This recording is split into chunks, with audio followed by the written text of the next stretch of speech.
Hey there, Alien fan! Did you catch the new trailer for Alien Romulus? Looks like Fede Alvarez, who worshipped the ground the first two movies walked on, is bringing back the chills and the sci-fi scares in a big way. Welcome back to Yo Your Nerdy Show. I'm your host, Engineer. So this is set right between Alien and Aliens. This flick promises all sorts of goodies. New facehugger designs, maybe even some fresh xenomorph types, and oh yeah, that creepy black goo. Word on the street is this movie will be a mix of classic horror vibes, pure chaos, and the tight spaces that freaked us all out in the originals. Basically, Alien Romulus seems to be aiming to be both scary as heck and action-packed, kinda like the first two movies, but with the gore cranked up a notch, like what we saw in Prometheus and Covenant. So buckle up, because we're about to dissect this trailer, Easter eggs and all, to see what secrets it holds. Ready? Let's do this. So the new Alien Romulus trailer dropped, and it's all anyone can talk about. We open with Rain Carradine, played by Kaylee Spaney, having some serious second thoughts about stealing some super illegal equipment, with her buddy Tyler, played by Archie Renault. Seems they're not exactly the model citizens. Speaking of citizens, there's a quick shot of a couple walking through a crowded marketplace. Fans thought it might be Hadley's Hope from Aliens, but nope. Remember, Alien Romulus takes place way before Aliens, so that wouldn't make sense. The trailer shuts down that theory for good.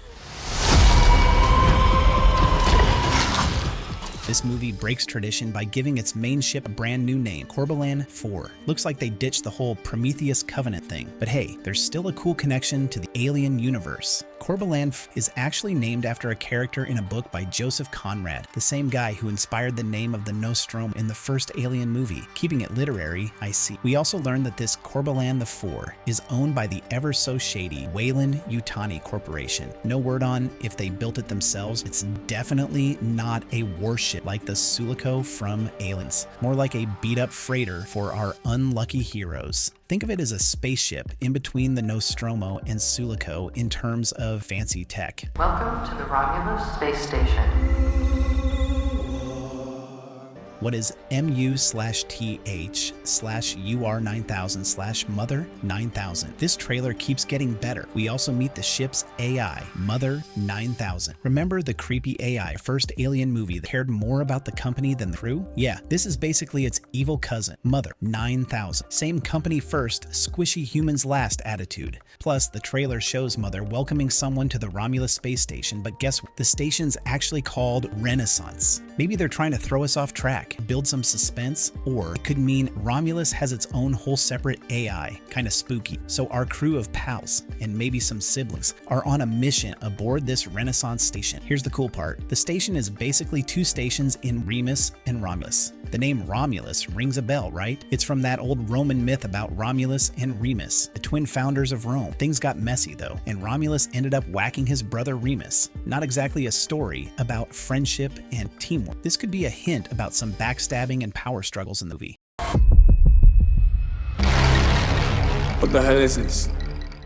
The trailer gives us some serious deja vu from the first two Alien movies. We see a clean white area that looks squeaky clean, and then a grimy industrial corridor that could be straight out of the Nostromo. Yikes. Most of the action seems to be happening in the Romulus section, which is where all the nightmare fuel comes in. Creepy facehuggers, classic xenomorph mayhem, courtesy of Weyland-Yutani, of course, the whole shebang. There's even a part of the station that's been turned into a full-blown xenomorph hive, which usually means one thing. There's probably an alien queen calling the shots. This trailer just keeps dropping hints. There's a scene with a giant hole ripped through multiple floors of the station. Looks like some serious xenomorph acid melted its way through there, big enough to fit a whole crowd. How'd that happen? Maybe a giant xenomorph went all explosive, or maybe a whole pack of them got a little too rowdy. Who started this whole xenomorph mess? It could be our young crew on their mission, or maybe someone was already tampering with these creatures before our heroes even arrived. Spooky. Speaking of tampering, the trailer shows facehuggers popping out of what look like fancy high-tech incubators. Normally, these creepy crawlies hatch from eggs laid by a queen xenomorph, but on the Renaissance station, it seems humans are playing God. Yep, Weyland-Yutani's back at it again, messing with xenomorph DNA and cooking up facehuggers all on their own, maybe even without needing a queen. That explains why there aren't any regular egg sacs in the scene. Remember that weird red light from the last trailer? Turns out it's coming from this whole facehugger production. Gross.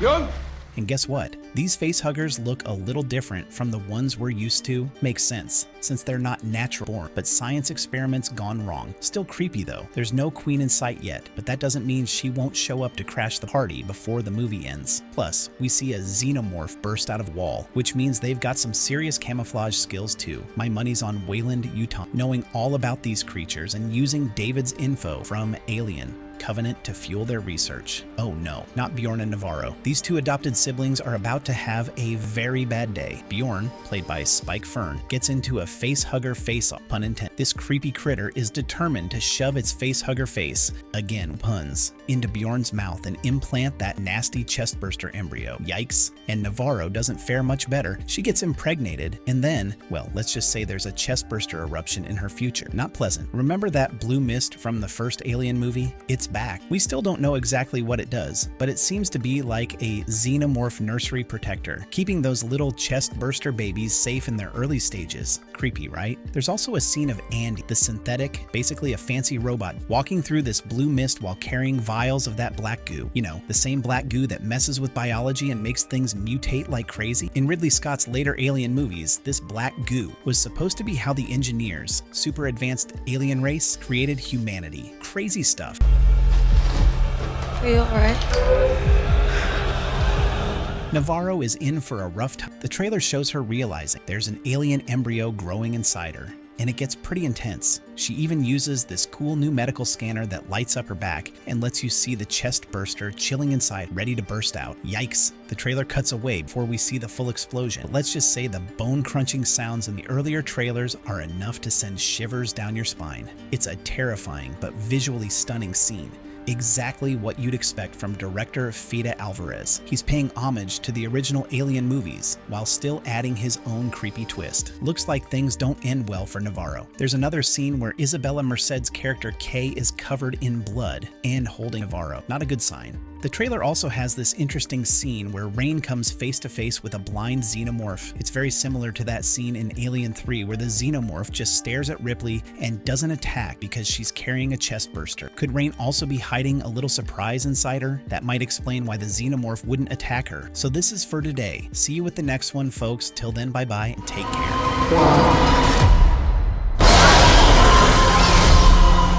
Now what the heck, I'll laugh anyway.